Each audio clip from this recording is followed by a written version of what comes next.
Oye, ¿con los videos nos podrán asistir? Porque ahí sí.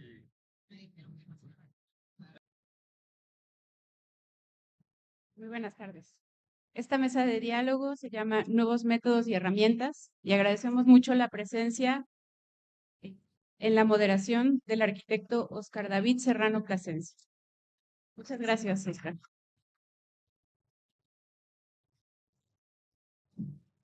De igual forma, agradecemos nos acompaña en esta mesa como panelista la arquitecta Jimena Rico Salazar.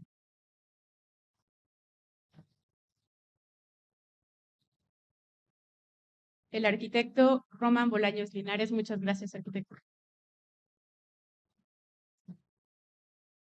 Y el arquitecto Mario Medina Palacios. Le cedemos la palabra a Oscar. Gracias. Muchas gracias. Muchas gracias. ¿Me escuchan? Súper, gracias. ¿Me pueden apoyar con la primera diapositiva, por favor? Muy buenas tardes a todos. Muchas gracias al colegio por la invitación. Es un honor estar con ustedes el día de hoy y sobre todo con grandes personas quienes nos acompañan también como ponentes. Son personas que admiro por su trayectoria, que han hecho grandes cosas por México. Ustedes mismos lo verán a través de lo que nos cuenten, de sus casos de éxito. Y bueno, esta mesa de diálogo se me hace muy interesante. Es sobre nuevos métodos y herramientas. Y como lo vamos a enfocar es que vamos a darle un hilo conductor de acuerdo al ciclo de vida de un proyecto, que es lo que pueden ver ahora en pantalla. ¿No? En esta pantalla estamos viendo realmente todos los pasos y las etapas que forman parte de un proyecto. Entonces vamos a utilizar la experiencia de cada uno de los ponentes para que nos hablen justamente desde esa trinchera, desde donde tienen ese conocimiento. Antes de pasar con nuestros ponentes, quisiera darles una pequeña introducción sobre estos nuevos métodos, sobre estas nuevas herramientas, un poco contarles de los antecedentes y sobre todo la situación actual aquí en México, ¿no? Cómo ha evolucionado el tema. Entonces, primero quisiera hablarles de este concepto de BIM, que si bien últimamente lo han escuchado muchísimo, cada vez hay más información. BIM, por sus siglas en inglés, es Building Information Modeling. Acá lo traducimos como modelado de información para la construcción. Esta es una metodología básicamente para la gestión de información durante todo el ciclo de vida de un proyecto, ¿no? Por eso lo estamos colocando aquí al centro, porque realmente es muchísima la cantidad de gente y de empresas que participan en el desarrollo de un proyecto. Entonces, esta metodología lo que permite justamente es concentrar esa información en modelos virtuales. ¿Para qué? Para sumar esfuerzos, para evitar duplicar la información y que todas las personas aprovechen ese conocimiento y esa información basada en un modelo tridimensional, ¿de acuerdo? Ahora, ¿de dónde viene este boom y por qué cada vez escuchamos más sobre boom? La historia, digamos, además de que ya existe software y tecnología que permite llevar a cabo esta metodología, el boom, digamos que viene desde el 2011 y 2012, cuando el gobierno del Reino Unido publica 4 objetivos en su estrategia de digitalización para la industria de la construcción, ¿no? Son 4 objetivos muy claros y muy puntuales que tienen que ver con reducir los costos de los proyectos en un 33%, reducir las emisiones de gas en un 50%, reducir el tiempo de la ejecución de los proyectos desde el desarrollo y su construcción también en un 50%, y mejorar el tema de importación y exportación de materiales también en un 50%. Entonces, estos objetivos a nivel Reino Unido fueron muy puntuales y es en donde también se entrelazan otros temas de gran importancia como la sustentabilidad, la economía circular, que van a ser temas de los que estaremos hablando en esta mesa de discusión. Entonces, por estos objetivos, por esta estrategia que se planteó el gobierno del Reino Unido, una de las cosas que mencionaron también es que querían aprovechar el exportar ese conocimiento hacia los demás países, ¿no? Que los demás países pudieran aprovechar lo que ellos ya habían pasado, sus experiencias, sus proyectos piloto, etcétera. Entonces es cuando varias empresas del gobierno del Reino Unido y empresas de consultoría empiezan a tener comunicación con otros países justamente para darles a conocer cómo se debería de implementar desde el gobierno esta metodología, ¿no? Entonces es ahí cuando desde el año 2015 hubo un documento de recomendaciones BIM para México, puntualmente hecho por el gobierno del Reino Unido, en donde nos menciona justamente algunas directrices de qué debemos de tomar en cuenta, sin olvidar que BIM, esta metodología que gestiona la información durante todo el ciclo de vida del proyecto, tiene que ver con 3 pilares muy importantes: el tema de procesos, el tema de cultura y el tema de tecnología, ¿no? Tiene que ser un engranaje perfecto para que esta metodología funcione. Entonces, en ese documento, con estas recomendaciones que nos hace el gobierno del Reino Unido, es que empezamos a juntar a todos los actores importantes en México, empezando en este caso por el 11, donde detectan justamente el nivel de madurez de normatividad que hay acá en México, y entonces a través del 11 nos empezamos a reunir durante todo el 2016, varias empresas, colegios, universidades, y damos forma a lo que es la primera NMX, la C527, relacionada a Plan de Ejecución de Proyectos BIM. Entonces, después de esta normativa, es que continúa el grupo de trabajo para indicar quién tiene que tener una estrategia, quién debe ser, quién debe de liderar esta estrategia a nivel nacional, ¿no? Y es cuando se forma también en este grupo de trabajo, se reúne con la SHCP, Secretaría de Hacienda y Crédito Público.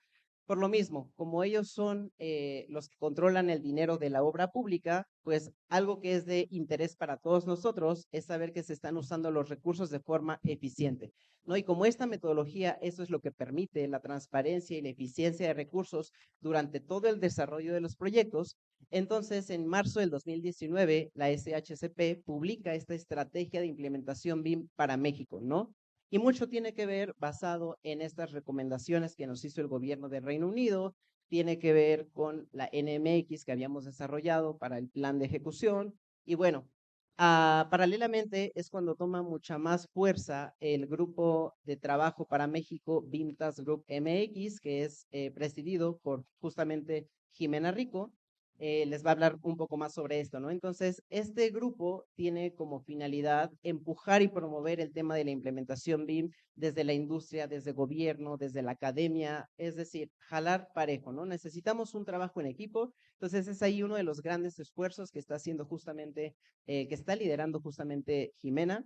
Entonces, bueno, después de publicar esta estrategia, en la misma estrategia se forma una hoja de ruta indicando a partir de qué fecha tiene que ser obligatorio el uso de esta metodología para proyectos de obra pública, ¿no? Entonces, este es un poco los antecedentes.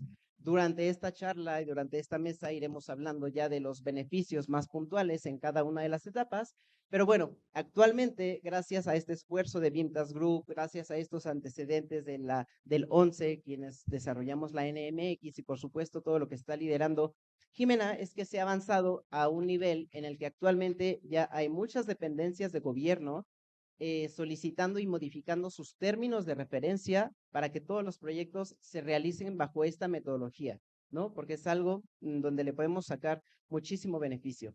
Así que bueno, vamos a pasar también con una parte introductoria en cuanto a temas de sustentabilidad y de economía circular, porque esto tiene que ser un tema y un eje rector durante el desarrollo de todos los proyectos hoy en día. Entonces, permítanme compartir ahora el micrófono con Mario Medina. Mario Medina es de Premio Nacional de Cooperación Ambiental y el presidente de AMECADI, la Asociación Mexicana de Economía Circular para Arquitectura, Ingeniería y Construcción. Adelante, Mario.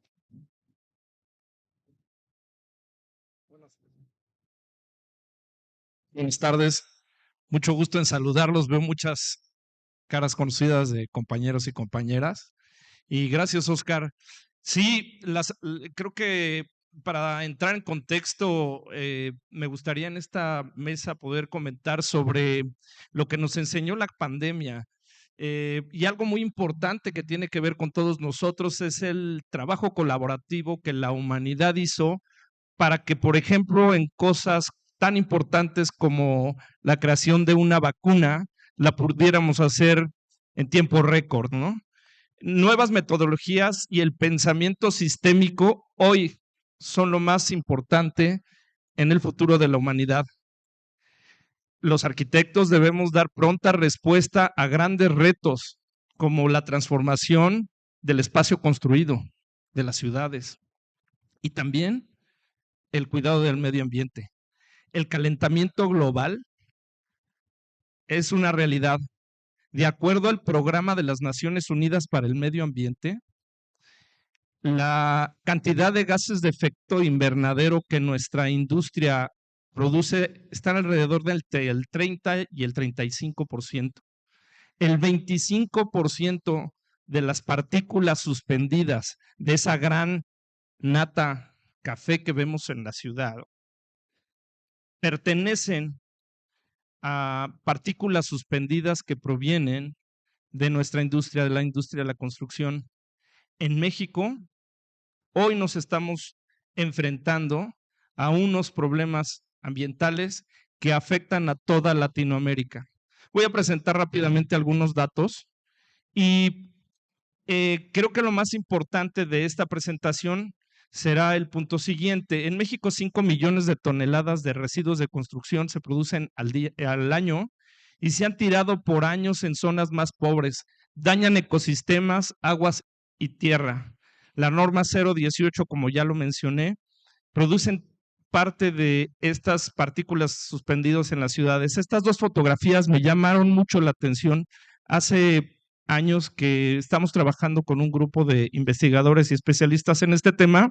La primera es cómo nuestra falta de previsión nos llevó a que después del sismo del 2017,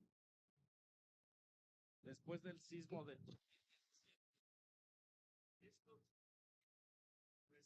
en la fotografía podemos ver hasta residuos orgánicos, una pierna de plástico, por cierto, fueron a depositarse en la alberca olímpica, un recinto olímpico que representa los objetivos de la humanidad. En la foto de abajo podemos ver cómo estos residuos por desconocimiento son utilizados en Oaxaca, en el río de los Perros, para contener estos ríos, y esto contaminará por años, miles y tal vez millones de años, el agua de siembra y el agua para la vida. En la fotografía del lado derecho, que es del libro que publicamos hace poco, es una fotografía increíble, donde se ve la cantidad de migrantes que día a día cruzan el río Suchiate. Es una fotografía artística, pero nos llama para que nuestra conciencia haga una forma nueva de hacer las cosas. Gracias al apoyo del arquitecto Honorato Carrasco, tuve la oportunidad, y de la arquitecta Susana, de participar durante 2 años en una de las avances en materia ambiental, en uno de los ejercicios ciudadanos y democráticos más importantes de este país, impulsado por la jefa de gobierno, que es la modificación de la norma 07. ¿Por qué? Porque nuestra industria contribuye con gran parte de la contaminación de nuestro país. Esta establece la clasificación y especificación de manejo de residuos de construcción y demolición. Ahora, esto es muy fácil hablar de una economía circular y de todas estas cosas. Sin embargo, creo que lo más importante es que nosotros sepamos la forma en cómo se puede hacer esto posible, ¿no? Tendremos que aprender a entender la importancia de conocer el método de evaluación de impacto ambiental de un producto para conocer su viabilidad económica, técnica o ambiental. El ciclo de vida sirve para conocer el impacto ambiental de un producto, proceso o actividad, desde la extracción hasta el fin de su vida útil. En este disco de acción mostramos cómo la economía lineal ha transformado y llevado a nuestra América Latina y al mundo en general a un proceso de extracción, consumo y desperdicio. En este disco podemos ver cómo en una metodología, en un sistema de economía lineal, existe la extracción de la minería, y la mayoría de los productos que se fabrican con materiales pétreos se extraen. Sin embargo, no tenemos una metodología, o necesitamos mejorar nuestra metodología para cambiar este sistema lineal, en donde es importante que se hagan las transformaciones desde el diseño para construir nuevos proyectos en donde los residuos se eliminen desde el inicio. Después, algo que con los puntos rojos está marcado es porque es el área de oportunidad que nuestros países en América Latina y los países en vías de desarrollo tenemos relacionado con estos tres sectores, que es la recuperación, la reparación, la remanufactura. Estos tres puntos son fundamentales, ya que generarían una gran cantidad de empleos y sobre todo, al esto no estarse llevando a cabo, la cantidad de materias primas que se requieren para la fabricación de muchos proyectos y de muchos productos, pues es prácticamente inagotable, no obstante que los recursos son finitos. Y bueno, una flecha indica dónde se rompe normalmente el ciclo virtuoso, que es en la redistribución y en la disposición de los residuos. Esta es la parte que hemos trabajado más desde el Colegio de Arquitectos en la modificación de la norma para poder normatizar esta parte, este eslabón de la gestión integral de los residuos para crear nuevos sistemas de reciclaje y para poder crear un círculo donde estos se puedan reutilizar. ¿Qué es la parte importante que necesitamos enfocarnos? Es que hoy en esta norma todos debemos de clasificar los residuos en nuestra misma obra y tenemos ya la obligación de reaprovechar o reutilizar materiales nuevos. Esto es muy fácil de decir, sin embargo, pues llevarlo a cabo es mucho más difícil. Este es un proyecto y la foto no tiene una gran calidad porque es una foto documental histórica. En este proyecto tuvimos la oportunidad de participar como arquitecto certificado para América Latina de BMW en muchos proyectos, pero este llama mucho la atención porque está dentro de la Ciudad de México y era un taller de servicio donde todo iba a ser desperdiciado, ya que iba a ser demolido. Y bueno, nosotros pensamos en integrar esto que en ese entonces no se llamaba economía circular, simplemente estábamos obligados por un tema de costo. Y es el primer punto de la economía circular, que es entender el residuo como un alimento. La segunda parte es crear resiliencia a través de la diversidad. Esto se crea a través de la utilización de materiales existentes en sitio.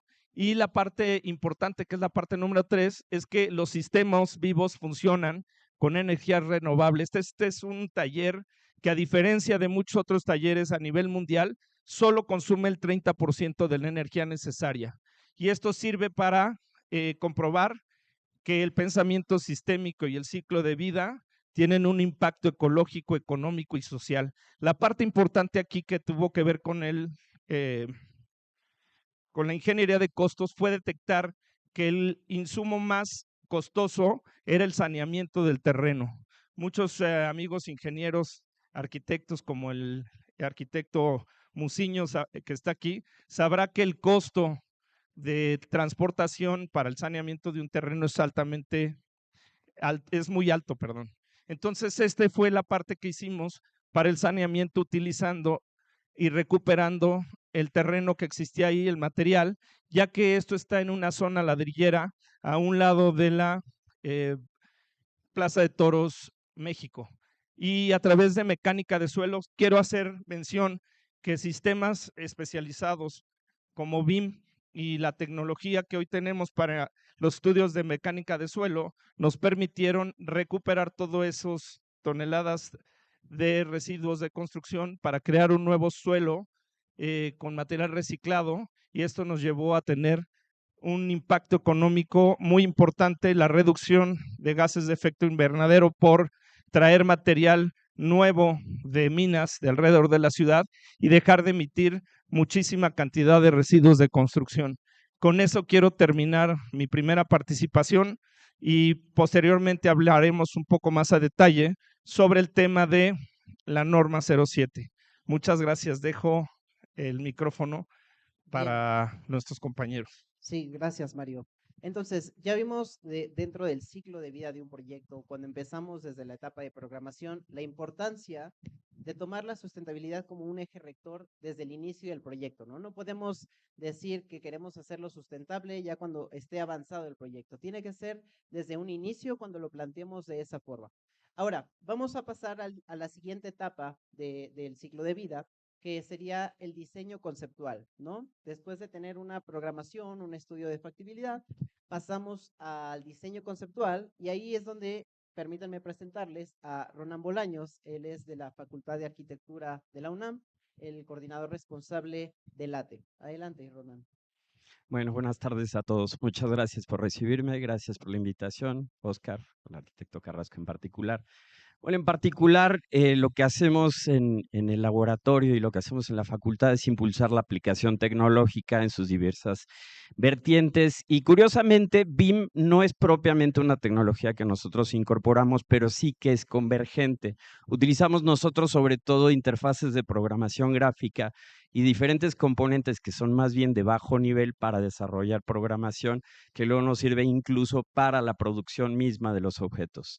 Al punto de que no hacemos planos, ¿no? O sea, se va del, como se diría originalmente, del CAD al CAM, ¿no? O sea, directamente con la información, que sí generamos modelos de información y sí que son constructivos, pero propiamente no están dentro del estándar IFC y propiamente no es parte de BIM, pero sí son tecnologías convergentes en tanto que las interfaces de programación visual, en algunos casos, se incorporan con BIM, ¿no? La que utilizamos nosotros en particular es Grasshopper, a lo mejor han escuchado el nombre, y bueno, hay un ecosistema de 400 herramientas que nos ayudan a desdoblar las diferentes tareas, las diferentes cuestiones de análisis y de producción que son necesarias con nuestros alumnos en sus diferentes tesis y demás, en tanto que tenemos mucha variedad, y con esto podemos encontrar las formas correctas o más ágiles o eficientes en las que se pueden incluso producir las arquitecturas. Les comparto sobre todo 7 puntos que nosotros abordamos y que son, si no lineamientos, sí son pivotantes en el desarrollo de las cosas que hacemos. Por un lado, tiene que ver con las decisiones informadas, es decir, la incorporación de datos, y en muchos casos datos duros, ¿no? Una aproximación un tanto científica, como nos recordaría Moretti desde la 12ª Trienal de Milán de Arquitectura, donde aparece la primera exposición de arquitectura paramétrica en 1960, ¿no? Lo digo porque siempre decimos las nuevas tecnologías. En fin, los brazos robotizados aparecieron en el 63, el primer CAD en el 79. Bueno, es discutible, dicen que en el 63 con el Sketchpad. Pero decisiones informadas que incorporan datos, ¿no? Y este es el caso de un análisis de un terreno en Santa Fe, que es un terreno muy importante. Y lo hicimos con la coordinación de innovación, y parte del análisis que hicimos fue el análisis de escurrimientos, ¿no? Para ver cómo son las pendientes y de una forma visual entender más claramente dónde se podría producir arquitectura. A lo mejor reconocen este terreno que es gigantesco, es del tamaño del Ibero y está en el corazón de Santa Fe, pero tiene una particularidad. Por otro lado, bueno, que por cierto, esas decisiones informadas pueden incorporar datos duros al punto de que pueden prescindir de la interpretación humana, ¿no? Lo cual también disipa o enrarece o disminuye, mejor dicho, las posibilidades de error, ¿no? Hasta cierto punto, porque a veces cuando nos involucramos, ponemos un poco, a lo mejor nuestra personalidad o lo que toque, puede que haya oportunidades de error, ¿no? No digo que en todos los casos sea necesario, pero si hay menos pasos, es menos opciones de error. Luego, la metodología procedimental calculada. Siempre buscamos, por un lado, sí mantener la ventana de poder hacer una descripción de geometría analítica para poder formular geometrías, y luego al revés también encontrar que las geometrías tienen una descripción matemática posible, como harían hasta hace relativamente poco muchos autores, ¿no? Al punto de que decían, no se puede construir si no se puede calcular la geometría, pero hoy en día, gracias a las interfaces que utilizamos, las herramientas y demás, es posible que una geometría que procede incluso de una especie de clay modeling, ¿no? De un modelado de arcilla, que así se le llama una metodología digital, que pueda ser analizada matemáticamente sin que el autor tenga que formular la fórmula en particular, como haría Félix Candela en su momento con las fórmulas matemáticas, ¿no? Que daban la curvatura y el sistema de ejes paralelos, del cual conocemos, pero creemos que la libertad hoy en día es mucho más amplia para llegar a formas que se pueden analizar estructuralmente, directamente, desde el entorno y el ecosistema en el cual estamos. Luego, los sistemas tienen que estar interconectados y ser codependientes para trabajar de forma paramétrica correctamente. Es decir, tú alteras un valor y todo el sistema está o adaptándose a ese cambio o lo está resintiendo, pero se puede reacomodar y entonces funciona de mejor manera. Fue el caso de una instalación que hicimos, una calavera paramétrica, donde eran 144 nodos que imprimimos con impresión 3D. En su momento era una calavera de 3 por 3 por 3 metros y que lo que buscaba era probar una metodología que no necesariamente parte de lo tradicional, en tanto que no modelamos nada. No modelamos nada. Tomamos un cráneo humano que estaba escaneado en 3D, lo poligonizamos con un algoritmo donde las decisiones de diseño tenían que ver con el número de polígonos que queríamos, el número de barras y la valencia que nos daba, es decir, la concurrencia de barras en un mismo nodo, eso quiere decir la valencia, y con base en eso y un poco ver que se mantuvieran las cuencas de los ojos, decidimos cuántas barras, cuántos nodos. Luego en un segundo algoritmo tuvimos que incorporar unas barras más largas porque las barras que habíamos estimado en un principio pues tenían un límite de largo y con esto, y cuando lo materializamos nos dimos cuenta que era prácticamente invisible la calavera por el sistema, pero bueno, nos sirvió para entender cómo un sistema de barras y nodos completamente diferente, o sea, ningún nodo se repite, pues era capaz de hacerse. Y para materializarlo también tuvimos que hacer una especie de aplicación en 3D, gracias a un convenio que tenemos con una aplicación en línea, donde podían visualizar qué nodo iba en qué parte y cómo iba orientado, porque era una locura, era un rompecabezas en 3D, ¿no? Pero bueno, esto del sistema interconectado creo que funciona en todos los casos. Al final, BIM también es una herramienta paramétrica, ¿no? Que en el fondo BIM puede ser descrito como geometría con base de datos, ¿no? Una forma muy estructurada y muy bien conectada, y eso nos ayuda a entender muchísimas cosas cuando lo explicamos así de sencillo. La heurística positiva a partir de los antecedentes, es decir, construir una serie de algoritmos que nos ayuden a describir algunas cosas. En el caso izquierdo, nosotros habíamos puesto un plumón en una fresadora de control numérico, lo adaptamos, si quieren lo hackeamos. Hackear creo que es muy ambicioso, pero lo adaptamos. Y luego, gracias a entender cómo operaba el plumón con la fresadora, pudimos hacer una imagen con un grano más fino, ¿no? Que aún tenía errores, pero bueno, así hemos ido aprendiendo y es una forma también de aprender sobre lo ya aprendido. Entonces no regresas al papel en blanco nunca, ¿no? El que regresa es la fresadora. Y luego, por otro lado, creo que es muy importante el objeto completo técnicamente preconcebido, que hoy en día, hasta cierto nivel, tenemos la capacidad computacional, ¿no? De acuerdo con la ley de Moore, ya llegamos a ese punto donde los objetos pueden estar técnicamente descritos, probados, ¿no? Y gracias a la ingeniería asistida por computadora podemos encontrar las fuerzas que convergen, ¿no? Las situaciones de estrés, etcétera. Y bueno, pues ahora, hoy en día se dice del gemelo digital. Pues en este caso, tal cual lo teníamos, ¿no? Incluso ya teníamos la previsión de cuáles eran las partes débiles, cuáles había que reforzar y un montón de decisiones que había que tomar.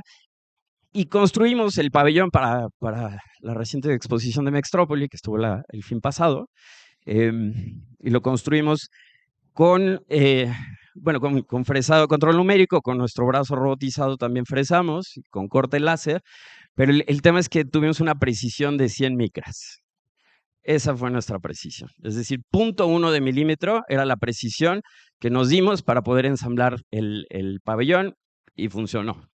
A la hora de desensamblar después de unas cuantas lluvias es otro tema, pero logramos hacerlo de forma adecuada y todo fue hecho a partir de diseño paramétrico y todo se fue mandando, bueno, tuvimos que programar el brazo robotizado para el fresado complejo y en el caso de CAM, pues postprocesar, que así se dice postprocesar, con los postprocesadores correspondientes de corte láser o de fresado. Por otro lado, la incorporación de elementos dinámicos y reactivos que nos permiten estas tecnologías.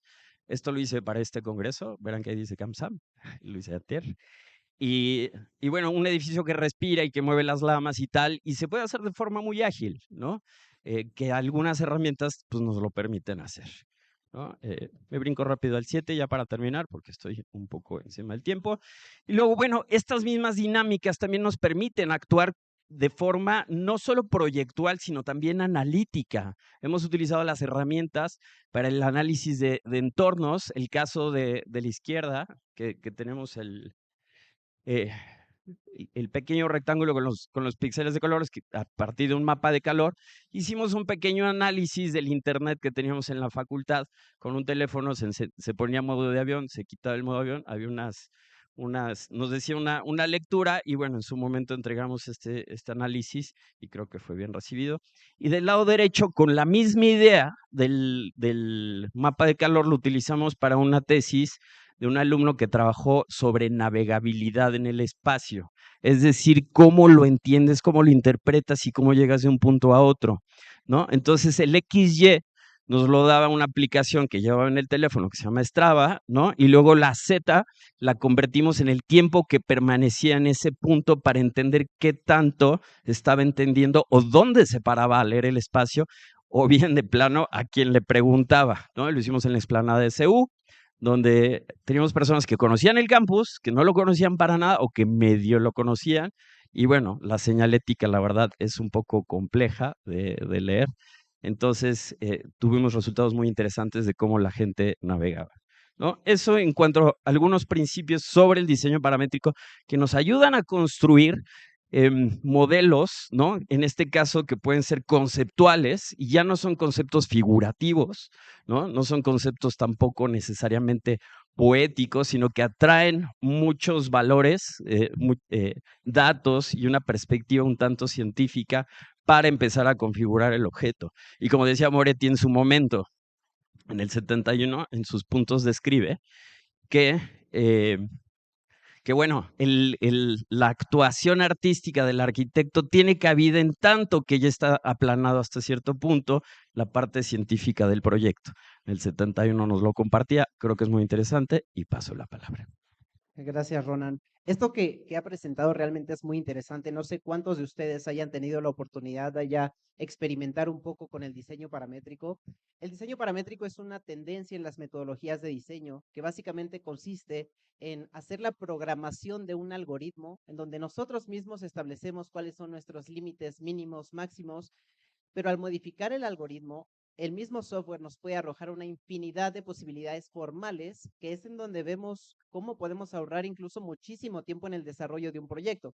Y anteriormente se hablaba que había una gran brecha entre lo que era un modelo conceptual y un modelo construible, ¿no? Porque una cosa era justamente, le doy la forma, únicamente me enfoco en la geometría, pero ya otra era hacer los detalles, hacer los planos, todo para hacerlo construible. Entonces, hoy en día, gracias a la tecnología y justamente estos sistemas como BIM, nos permiten conectar en tiempo real un modelo paramétrico con un modelo BIM. Eso quiere decir que mientras estamos haciendo la exploración formal, desde ese instante, desde la etapa conceptual, ya puedo tomar decisiones muy importantes en el diseño, porque ya puedo renderizar, ya puedo cuantificar, ya puedo sacar un set básico de planos. Entonces, también está impresionante cómo la tecnología con estas nuevas herramientas me permiten cada vez ir más optimizando los tiempos para el desarrollo de los proyectos.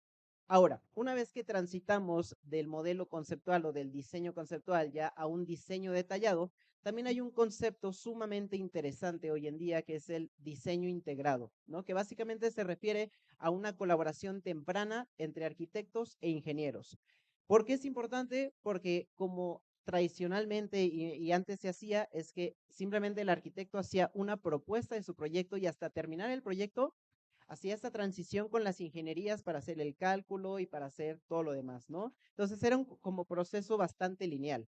Este concepto de diseño integrado lo que plantea es cambiar a que sea un proceso paralelo en donde se aproveche el conocimiento y la experiencia tanto de los ingenieros como de los arquitectos y desde el principio hagan una propuesta en conjunto, ¿no? Entonces, ahora vamos a ver cómo llevar a cabo este concepto, pero no nada más de forma teórica, sino gracias a la tecnología y a las herramientas. Entonces, quien tiene aquí muchísima experiencia al respecto es Jimena Rico. Jimena es presidente de BIMTAS Group México y es la directora de Relaciones con Gobierno en Autodesk para América Latina. Adelante, Jimena. Gracias, Oscar. ¿Me pueden ayudar con los slides?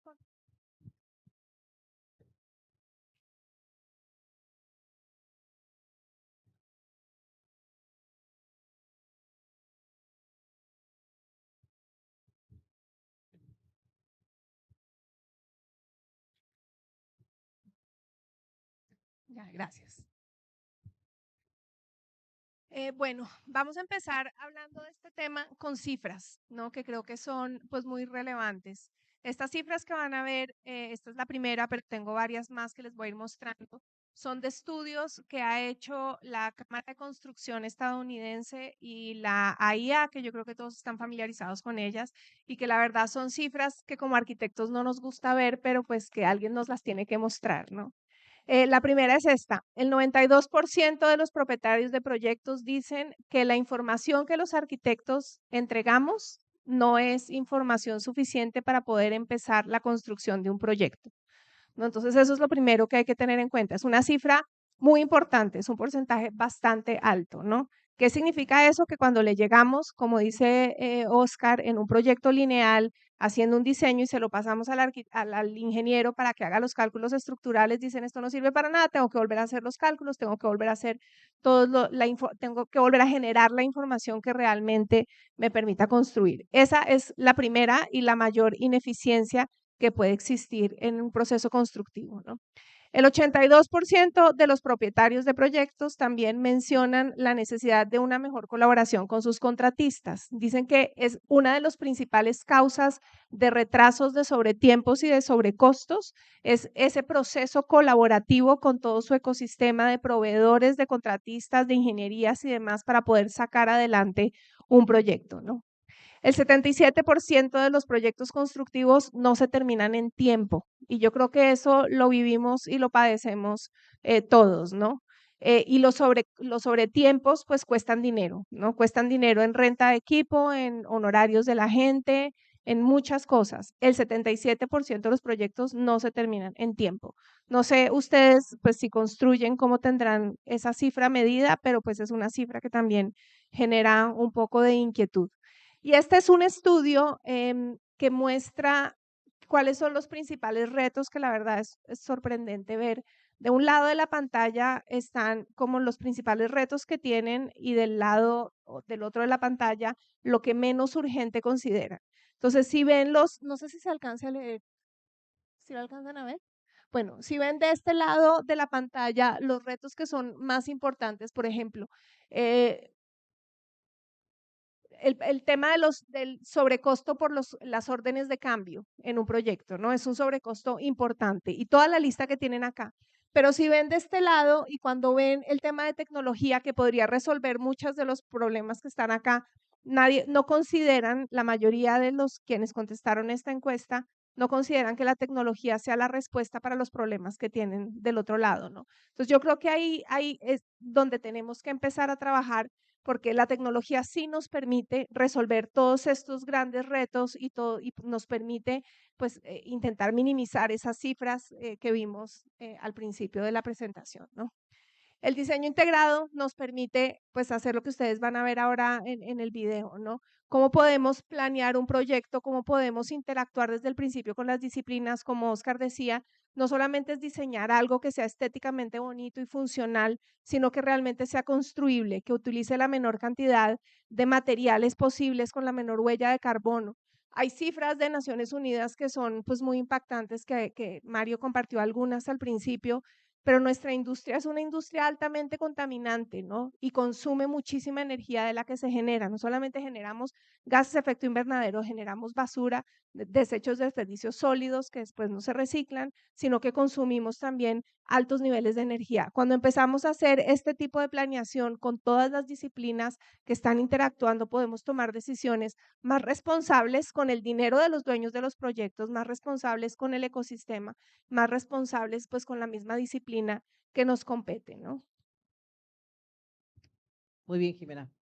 Bueno, si se dan cuenta, acaba de mencionar datos duros que son beneficios de BIM muy puntuales. Entonces, si se preguntan, cómo el gobierno de Reino Unido, que fue donde empezó este boom, ¿qué está haciendo para poder llegar y cumplir estos objetivos? Bueno, acaban de verlo. Una de las respuestas es justamente el diseño integrado, ¿no? Esta metodología, lo acaba de decir Jimena en datos muy duros, nos permite evitar sobrecostos y retrasos en la obra, ¿no? Son porcentajes realmente de mucha importancia y tristemente en la industria de la construcción es casi normal que los proyectos sean más caros de lo planeado y que tarden más de lo planeado, ¿no? Entonces, ¿cómo podemos evitar esto? Con este tipo de tecnologías y trabajando en conjunto. Ahora, otro punto, una vez que ya pasamos por el desarrollo detallado del proyecto, por supuesto que entra una etapa de análisis. Este análisis tiene que ver, por ejemplo, con eficiencia en agua o con eficiencia energética. Entonces, ¿cómo podemos aprovechar esa misma información de los modelos digitales para calcular la huella de carbono de mi proyecto, de mi edificio, etcétera? Bueno, pues justamente como tenemos un modelo digital, una de las grandes diferencias de un modelo 3D a un modelo BIM es la información, ¿no? Un modelo 3D es simplemente la geometría que tiene y un modelo BIM es toda esa información anidada que está en esos elementos constructivos. Un ejemplo de ellos es el material constructivo, ¿no? No estoy indicando únicamente con líneas y representándolos como un muro, sino que ya estoy seleccionando un material de construcción para hacer ese elemento constructivo. Por supuesto, esos materiales de construcción tienen propiedades físicas como capacidad calorífica, conductividad térmica, tienen la huella de carbono incorporada, etcétera. Entonces, gracias a toda esa información, es que con el mismo modelo digital podemos hacer un análisis energético del proyecto, ¿no? Y podemos saber cuál va a ser la huella de carbono y de una forma muy práctica incluso podemos hacer la comparativa de dos modelos. ¿Cómo se va a comportar? ¿Cuál va a ser su huella de carbono si tengo este proyecto con ciertos materiales de construcción o si lo tengo con otro? Entonces, como toda la información siempre va a estar vinculada al proyecto, el hecho de que yo haga un cambio se va a reflejar en la documentación, se va a reflejar en el análisis, se va a reflejar en toda esta información que le estamos pidiendo, en este caso, al software que nos arroje, ¿no? Entonces, el tema de análisis energético y vinculándolo con todo este tema de sustentabilidad, por supuesto que también viene desde estos modelos digitales que fueron coordinados con todas las ingenierías y con todas las especialidades.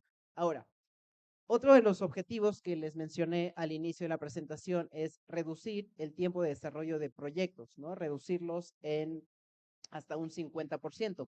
¿Cómo podemos hacer eso? Bueno, aquí una de las respuestas es el trabajo colaborativo y en tiempo real. Entonces, nuevamente le paso el micrófono a Jimena para que nos platique cómo con la tecnología podemos reducir tiempo en el desarrollo de proyectos. Si me apoyan con la presentación, por favor. Bueno, una de las principales causas de los retrasos en las obras son las interferencias. Sí, esta imagen que puse aquí pues es muy gráfica y es una interferencia típica, ¿no? Cuando uno diseña en 2 dimensiones en CAD, pues ve líneas, ¿no? Pero no ve alturas. Y pasan este tipo de cosas que normalmente se encuentran en obra, ¿no? Es que un ducto cruza un muro, pero eso se dan cuenta es cuando ya están en la obra, ¿no? O que la tubería de gas está cruzando el sistema de aire acondicionado. Ese tipo de interferencias y ese tipo de sobretrabajos genera consumo, representa el 20% pues de los sobrecostos que se generan en una obra y de los sobretiempos que se generan en una obra, la corrección de interferencias, ¿no? Cuando nosotros empezamos a trabajar un modelo tridimensional en el que podemos ver exactamente por dónde corre cada tubería y cómo están todas las capas de ductos, de tuberías, de estructuras, cómo se integran todas, eso se corrige en obra, ¿no? Y hay tecnología que nos permite detectar interferencias y hay gente que se dedica a detectar interferencias porque es mucho más rápido detectarlas y mucho menos costoso detectarlas en los planos que corregirlas en obra, ¿no? Este dato, que también es de la Cámara de Construcción estadounidense, es el costo promedio de incidentes de seguridad debido a interferencias es de $41,000 por incidente, ¿no? ¿Y a qué se refieren ellos? Cuando están haciendo instalaciones, por ejemplo, y encuentran que no pueden mandar la instalación como lo tenían planeado, sino que tienen que empezar a hacer maromas, pues para pasar el ducto por donde no tiene que ir, corren muchísimo riesgo las personas, se encuentran cuadrillas que están trabajando al mismo tiempo en el mismo lugar, se están cruzando entre ellas y representan riesgos de seguridad importantes. La medición que ellos tienen hecha es que cada una de estas interferencias tiene un costo de $41,000, ¿no? El 30% del trabajo en las obras es retrabajo. Esa es una cifra que también es alarmante. Y yo quise poner aquí muchas cifras porque como arquitectos normalmente nos enfocamos en hacer proyectos que funcionen, pero no necesariamente vemos este tipo de cifras. Y a mí como arquitecta sí, pues me llama mucho la atención verlas, ¿no? El 30% del trabajo en las obras es retrabajo. Es retrabajo. Por eso es muy importante cuando hablamos de diseñar en conjunto y cuando hablamos de tener los modelos tridimensionales, este es uno de los beneficios que tiene, ¿no? Poder detectar todo esto, poder agilizar el proceso. ¿Qué pasa? Que cambian los tiempos en los cuales ocurren las cosas. De pronto le tenemos que dedicar más tiempo al proceso de diseño, pero es tiempo que después nos vamos a ahorrar en el proceso constructivo, ¿no? Entonces, es parte de lo que tenemos que asimilar cuando estamos empezando a trabajar en un modelo BIM, que los tiempos funcionan diferente, pero esos tiempos que funcionan diferente a la larga, pues generan muchísimos beneficios en términos de garantizar que una obra termina en tiempo y en forma según se había planeado, que eso normalmente no pasa, ¿no? Como ustedes han visto en las estadísticas. Hay un impacto, digamos, inicial en el proceso de adopción de la metodología en el que la curva de productividad de la empresa que lo está adoptando baja, es natural, cuando uno está aprendiendo pues va más despacio, pero ya después la curva de productividad vuelve y se dispara. Entonces es muy importante entender si nosotros queremos resolver todos estos temas en obra, minimizar los sobrecostos que hay, minimizar los tiempos para garantizar que un proyecto se termine en tiempo y en presupuesto, pues tenemos simplemente que hacer las cosas diferentes, ¿no? Porque ya vimos que haciendo lo mismo, pues vamos a llegar al mismo lugar, ¿no? Súper, pues ya vimos justamente el cómo lograrlo, ¿no? Esta es una de las formas en donde a través del trabajo colaborativo y el diseño integrado podemos reducir el tiempo de los proyectos hasta un 50%. O sea, es muchísimo tiempo. Si esto lo convertimos a dinero, también es muchísimo dinero. Pasando a la siguiente etapa del ciclo de vida de un proyecto, una vez que ya tenemos el diseño detallado, ya tenemos la documentación constructiva, vamos a hablar ahora de fabricación digital, que hay casos excepcionales, como bien nos lo comentó Ronan, en donde muchas veces ya se está llegando a la fabricación digital sin la necesidad de planos, ¿no? Entonces, esto es un ejemplo de cómo puede funcionar, de cómo podemos ahorrar todo ese tiempo, porque cuántos planos no se requieren para poder construir. Entonces, si podemos evitarnos algún paso, o dependiendo obviamente de la tipología y los requerimientos del proyecto. Pero bueno, nuevamente, Ronan, te dejo la palabra para hablar de fabricación digital. Gracias, Oscar. Me paso para acá porque no veo bien la pantalla. Bueno, sí, en efecto, como comentaba, hay varios temas. Y en principio, el tema de fabricación digital se ha embebido también en los procesos de diseño y las variables que están implicadas en los procesos productivos, ahora bajo el dominio del mismo autor del proyecto, pueden involucrarse y volverse o convertirse en parte del ciclo de diseño, lo cual nos ayuda a ahorrar materiales, a llegar más pronto, a hacer las cosas más rápido, o bien tener una inteligencia material embebida en los procesos productivos y de diseño. En cerca de 2003, en el Media Lab, en el MIT, que es un laboratorio que está adscrito a la Escuela de Arquitectura, aunque a los ingenieros no les guste, y hay varios laboratorios en el interior y en el Center of Bits and Atoms, en el centro de bits y átomos, Neil Gershenfeld, un físico que está un poco avesado en muchísimas formas de producción y demás, empieza a dar un curso que se llama el curso de cómo hacer casi cualquier cosa, ¿no? Bastante interesante y muchos diseñadores se acercan a él, por supuesto. Y el objetivo era que a través de herramientas de grado industrial que se le provean a los alumnos, a los participantes, puedan crear realmente productos de alta calidad, ¿no? Productos entendidos como máquinas, como herramientas, y haciendo uso de esto que yo decía, del ciclo de diseño incorporado en el proceso productivo, ¿no? Que a nivel prototipo puede funcionar que a ciertos niveles, por ejemplo, en el desarrollo de una fachada, sabiendo el material y los procesos de producción y demás, sin esperar una curva de aprendizaje de haber tenido 20 obras donde digamos, no, bueno, pues sí, vamos a hacerle como lo hicimos en Querétaro, no mejor como en Puebla, ¿no? O sea, ya habiendo practicado y entendiendo el material, la lógica queda embebida en el diseño. Entonces, esto ha tenido un eco importante, ¿no? Surgen los Fab Labs, no sé si habían escuchado el término, de los laboratorios de fabricación. Ese que vimos fue el primer Fab Lab que hubo y se han emancipado, se han distribuido, se han replicado por todo el mundo. El tercer Fab Lab que hubo fue en África, tampoco es una cuestión como de primer mundo necesariamente, pero sí en las escuelas de arquitectura también se ha embebido esta lógica. No se ve porque es láser y es pantalla, pero bueno, hace unos años, estas son más o menos las universidades con el mejor programa de maestría en Estados Unidos, y estas son imágenes de sus laboratorios de fabricación. Todas cuentan con uno, de alguna forma. Han aparecido también los maker spaces o los espacios para crear. El movimiento maker, hay una revista que se llama Make, donde la gente ya se hace de herramientas con mayores capacidades para producir objetos. Y esto, pues evidentemente ha tenido un eco muy importante en la arquitectura. El primer proceso de fabricación robotizado que aparece en una escuela de arquitectura es en el 2005 en la ETH de Zúrich, auspiciado por Gramazio y Kohler, con esta perforación oblicua, donde empiezan a perforar un objeto que está hecho con MDF, pero con puntos de llegada hasta cierto punto complejos que no podrían hacerse con otra tecnología, ¿no? Y rápidamente al año siguiente ya habían producido una fachada que estaba puesta en una casa de vinos en Gattenfein, y estos muros habían sido acomodados, o sea, ladrillos acomodados con brazos robotizados, con un adhesivo, y se llevaron, ¿no? Embalados y demás, y se pusieron en la fachada, lo cual también nos señala que hay temas de producción de taller que se pueden hacer en estos espacios de fabricación, ¿no? Se empieza a emborronar la línea de cuál es el taller, la fábrica, ¿no? Y el espacio de diseño, lo cual abre muchas puertas tanto para los fabricantes de conocer más de diseño y en el otro sentido también. Entonces, en términos de fabricación, esto se empieza a distribuir por el mundo.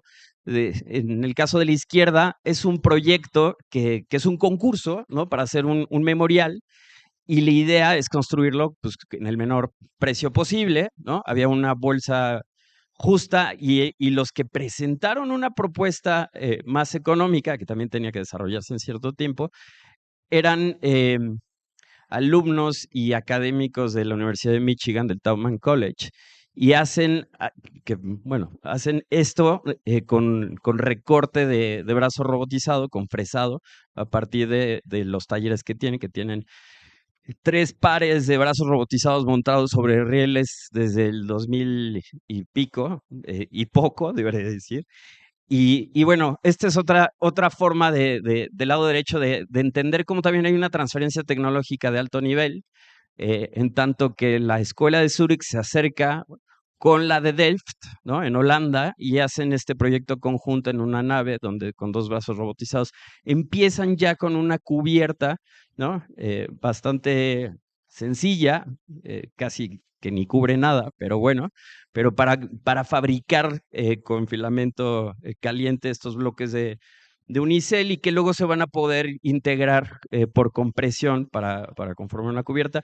Y es esta misma persona, Matthias Rippmann, que luego él siendo parte del ETH, él desarrolla Rhinobolt. Luego en la Bienal de Venecia hace la cubierta Armadillo, que fue muy famosa con estos recortes impresionantes de cantera y que todo está funcionando a compresión con pues una curvatura mínima, ¿no? Entonces, la tecnología nos está ayudando en procesos de investigación, en procesos de desarrollo tecnológico y en procesos también que involucran al diseño, y qué posibilidades tenemos tanto con el nuevo desarrollo de herramientas que también se están dando en las escuelas de arquitectura, ¿no? Por fin creo que tenemos un avance un poco más significativo en cuestiones tecnológicas desde las escuelas de arquitectura para proveer este tipo de procesos. En la Universidad de Stuttgart promueve la creación de 2 institutos, uno de diseño computacional y otro de tecnología constructiva, y empieza con estos pabellones y estas cubiertas complejas hechas con fabricación robotizada, ¿no? La verdad es que ya no es una cuestión de si va a haber robótica o no en la arquitectura.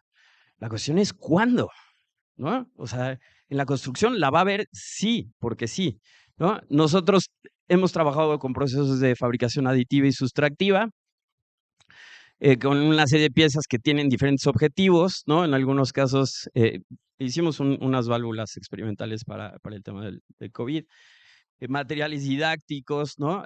Siempre nos preguntan, oye, ¿cuánto puedes imprimir con un carrete de filamento? Pues justamente lo que ven morado es un carrete exacto y todo está hecho con el mismo algoritmo. Eso es lo más interesante. Ahí también vemos la variabilidad, ¿no? Entonces son ejemplos didácticos que nos ayudan a entender las cosas, de cómo tenemos que producir, ¿no? Porque entendemos mejor a la máquina y al proceso productivo. ¿Quién pensaría que del lado izquierdo una cubierta como la de los manantiales podría encontrar la mejor forma de impresión 3D así? Y resulta que es la mejor forma de imprimirla, ¿no? Todo el mundo pensaría que es así o así, ¿no? Y bueno, lo mismo, entender diferentes opciones de cómo utilizar un producto, ¿no? Como una lámpara Mac y convertirla en una herramienta para un brazo robotizado, ¿no? Diferentes formas de adaptación que son sumamente interesantes. Y bueno, pues ahí estamos con el brazo robotizado. Les comparto de una vez mi correo electrónico y el Facebook y es mi última diapositiva. Muchas gracias, Ronan. Ahora, después de obviamente un proceso de fabricación digital, entramos en BIM. En esta metodología hay algo que se conocen como dimensiones, ¿no? Dimensiones BIM 3D, 4D, 5D, 6D, etcétera. Esto simplemente se refiere a cómo categorizamos la información. Entonces, después viene un proceso de simulación constructiva, que es donde entra la dimensión 4D y 5D. Entonces, estamos hablando de todo ese tipo de información. Con una simulación constructiva, obviamente, podemos cerciorarnos y planificar a detalle todo el proceso constructivo, ¿no? Y esto nos va a permitir incluso ahorrar tiempos. Ahora, una vez que pasamos a temas de logística de construcción, donde ahorita Mario nos va a hablar un poco sobre la gestión de residuos, posteriormente hay una etapa también de operación y mantenimiento, ¿no? Operación y mantenimiento debe ser también un tema crucial, porque si vemos el ciclo de vida de un proyecto, pues realmente la mayor parte está en la parte operativa, en la parte de mantenimiento. Entonces tenemos que enfocarnos mucho en eso. Y obviamente gracias a esta metodología y a estos modelos digitales podemos llevar a cabo todo ese proceso de una forma óptima, porque como ya está la información anidada a los elementos, ya sabemos las áreas rentables neta, ya tenemos la información de fechas de mantenimiento, fechas de contrato, entonces todo se convierte en un almacén central de información para todo el proyecto, ¿ok? Ahora, vamos a pasarle el micrófono a Mario también para que nos hable de qué pasa cuando terminamos esta etapa de operación y mantenimiento, ¿no? Si hay que hacer una remodelación, una renovación, o si hay que hacer incluso una demolición, cómo volver a conectar con este tema inicial del cual nos habló Mario, que es sobre la economía circular. Entonces, adelante, Mario. Ok, gracias. Quisiera pasar, yo creo que me voy a saltar este proyecto. Este proyecto es muy importante porque incluyen las 3 actividades de ustedes y los sistemas también, desde AutoCAD, control de costos y bueno, yo creo que no tendremos tiempo de verlo, pero me lo voy a echar rápido. Este es un edificio de 5,000 metros cuadrados donde fue sumamente importante el control del tiempo y el control de costo.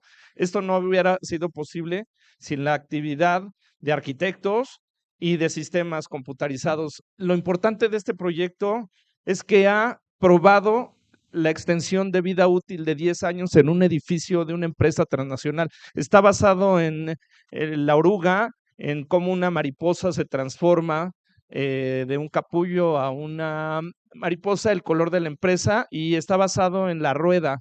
La rueda llegó de Oriente y no podían los carruajes pasar montañas, pantanos, y a alguien se le ocurrió unir varias ruedas.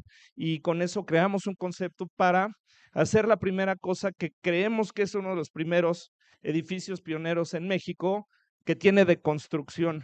Se hizo realmente por necesidad en una época de crisis económica y resultó tener resultados muy positivos. Se ahorró el 30% del valor de la construcción normal en el concurso y eso fue gracias a la planeación. Pasamos a la siguiente.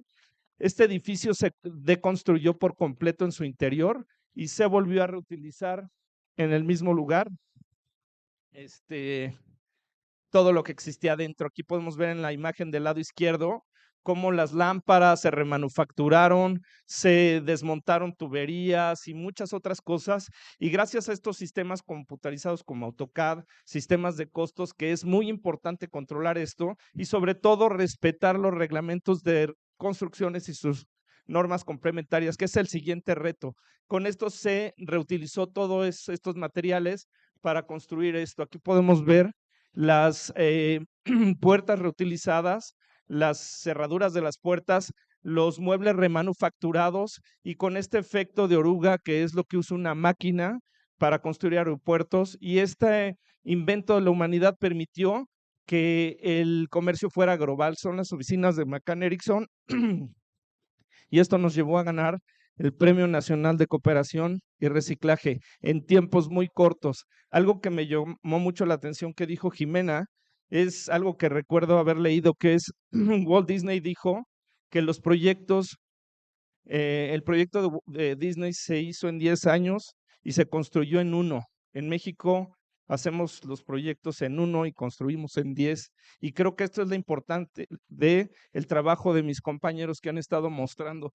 Tiene una estructura paramétrica en el techo y bueno, finalmente fue un ejercicio de éxito profesional, se deconstruyó y se construyó en 3 meses. Voy a hablar esto rápidamente, que es la norma 7. Necesitamos todos conocer esto, son las implicaciones que tiene para gestión de los residuos de construcción y demolición. El incumplimiento de esto puede llevar a sanciones económicas para nuestro gremio de 3 a 9 años de prisión. Y hoy se clasifica los generadores que van desde pequeños generadores de 0 a 7 metros cúbicos, microgeneradores hasta 7 metros cúbicos, pequeños generadores de 7 metros cúbicos a 80 y los grandes generadores. Lo importante es que hoy todo esto es importante que lo conozcamos a fondo porque el desconocimiento de la ley no nos exige de su cumplimiento. Y aquí es algo muy importante que con mi amigo Jorge Catain trabajamos mucho tiempo para hacer esta propuesta que surgió del Colegio de Arquitectos y es haber propuesto algo muy importante. En la imagen del lado izquierdo, toda la responsabilidad de la gestión de residuos y de las obras, yo siento equivocadamente, caen en los hombros del director responsable de obra.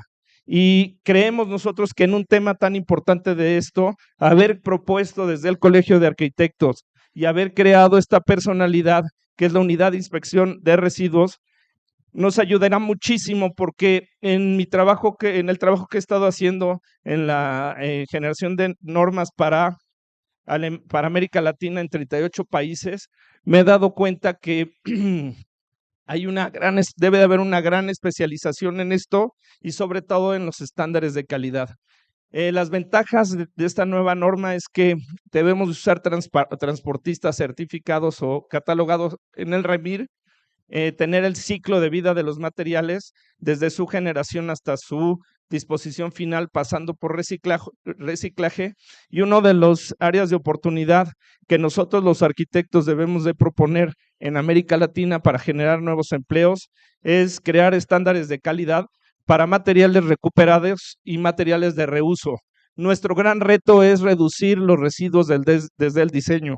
Por eso es tan importante el trabajo que ustedes llevan a cabo.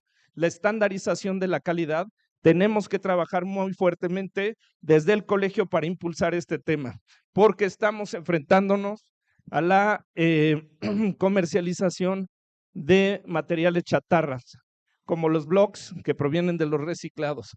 Por último, voy a terminar con este proyecto que está construido con los 17 Objetivos de Desarrollo Sostenible de la ONU. Se mandó para allá. Y es un proyecto que está basado, es para el gigante de los alimentos CERDES y está basado en el biomimetismo y es donde la investigación paramétrica tiene mucha importancia.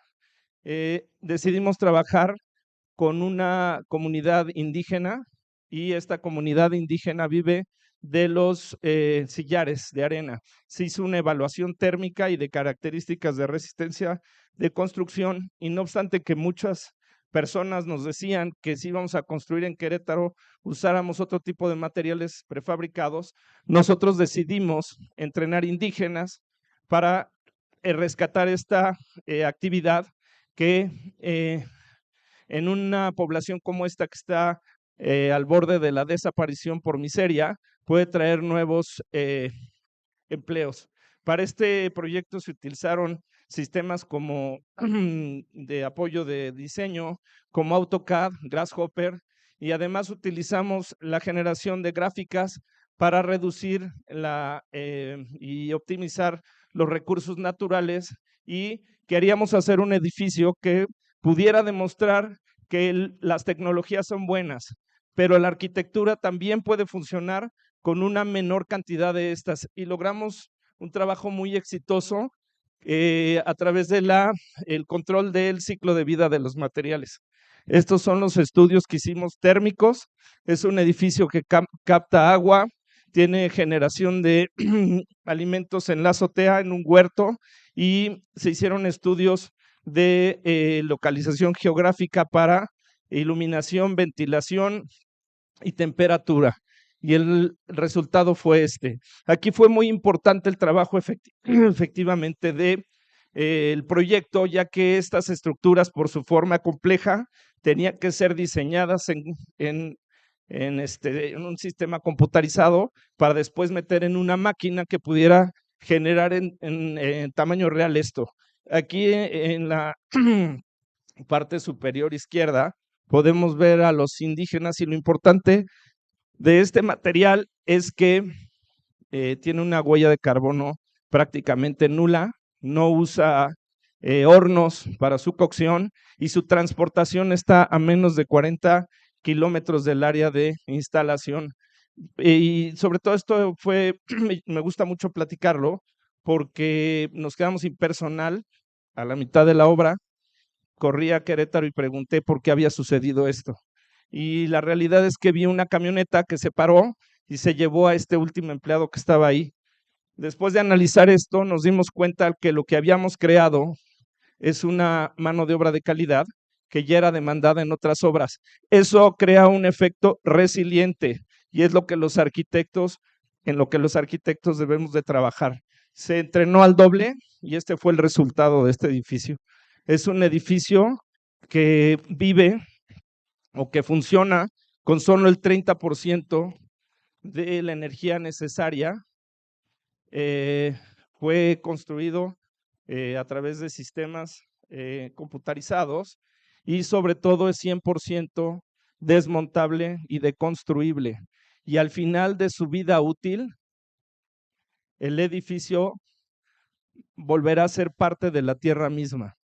Lo importante es que con estos 3 proyectos podemos demostrar que con estudios, con tecnología, podemos crear edificios que pueden ser atractivos, y que además esto puede ser construido en cualquier parte, y en viviendas o en cualquier edificio de cualquier tamaño. Por último, nuestro trabajo en el grupo de especialistas que hemos formado con el arquitecto Da Costa y otros grandes especialistas en urbanismo es crear esto, impulsar esta y crear una hoja de ruta que nos permita en nuestra gremio impulsar una transición de la economía circular, de una transición de los países en vías de desarrollo hacia una economía circular. Este es el libro que escribimos y que está a la venta ya en el Fondo de Cultura Económica, en diferentes librerías, El Sótano, y que pretende compartir con ustedes estas experiencias para que ustedes creen cosas mucho mejores. Estos son los puntos en los que hemos decidido trabajar: en legislación, extensión de la vida útil, de construcción, transporte, tecnología y certificaciones, servicios de los técnicos y biológicos, fomento al consumo, y aquí con nuestros maestros queremos seguir impulsando en la educación para tener un impacto social. Estoy seguro que los arquitectos tenemos mucho por construir para que sigamos todos adelante en beneficio de la humanidad. Gracias a todos. Muchas gracias, Mario. Y bueno, ya hemos llegado al cierre de esta mesa. Les mostramos brevemente un poco cómo funciona en estas metodologías, estas herramientas. Entonces, para cerrar, vamos a darle un minuto a Jimena para que nos hable cómo estos nuevos métodos y herramientas impactan en la ventaja competitiva de los profesionistas. Adelante, Jimena. Bueno, la tendencia hoy en día de trabajar con BIM es mundial, como lo fue hace unos años migrar a CAD, ¿no? Entonces, en unos años, trabajar sin BIM va a ser como si hoy siguiéramos haciendo proyectos constructivos, pues con rapidógrafo y en papel, ¿no? Es exactamente el mismo tipo de disrupción. A nivel mundial está pasando, está motivado por los gobiernos, entonces es un tema como de subsistencia. ¿No? Si queremos ser competitivos en un entorno globalizado, tenemos que tener la tecnología y las herramientas que nuestra competencia está utilizando en el país y por fuera del país. En el mundo globalizado, ustedes ven que cada vez hay más firmas internacionales que llegan a establecer oficinas localmente, más firmas, empresas internacionales que ganan las licitaciones y pues las ganan porque tienen las capacidades desarrolladas, ¿no? Entonces, parte de las iniciativas que tenemos con el gobierno no solamente es el tema de regulación y el tema de generar las políticas públicas, sino también apoyar a la industria a transformarse, ¿no? Apoyar a los empresarios a adoptar las tecnologías que necesitan para que definitivamente sean los empresarios locales quienes sigan ganando los proyectos, quienes se ganen los premios, quienes sigan poniendo la pauta y que se exporte en lugar de que tengamos que importar talento, ¿no? Entonces, véanlo como un tema de subsistencia, ¿no? Si no hacemos la migración hoy, alguien sí la está haciendo y después nos vamos a ir rezagando en un entorno competitivo, ¿no? Efectivamente, como antes era visto esto como una ventaja competitiva, está llegando un punto en el que la normatividad nos está apresurando, ¿no? Va a llegar un momento en donde justamente lejos de ser algo opcional y una ventaja competitiva, se va a convertir en un estándar, ¿no? Ya lo estamos viendo con normativas nacionales e internacionales. Así que bueno, no me queda más que agradecer a Mario, a Ronan y a Jimena por su gran trabajo, por compartir esta mesa de diálogo. Sin duda son personas que están haciendo cosas extraordinarias en México y cosas que van a trascender. Muchas gracias.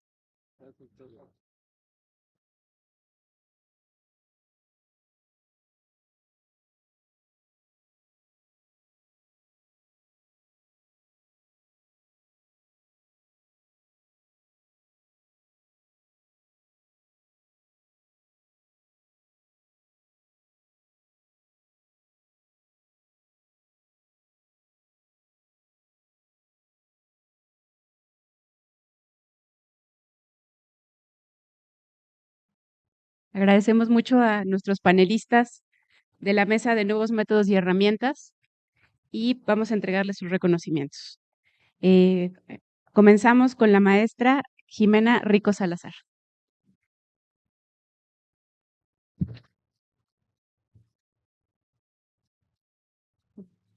Al arquitecto Ronan Bolaño Linares.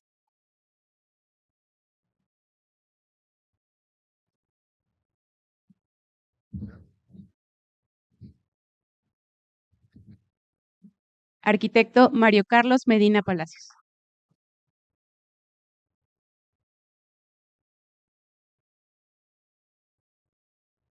Y al arquitecto Oscar David Serrano Plasencia, muchas gracias por moderar este panel.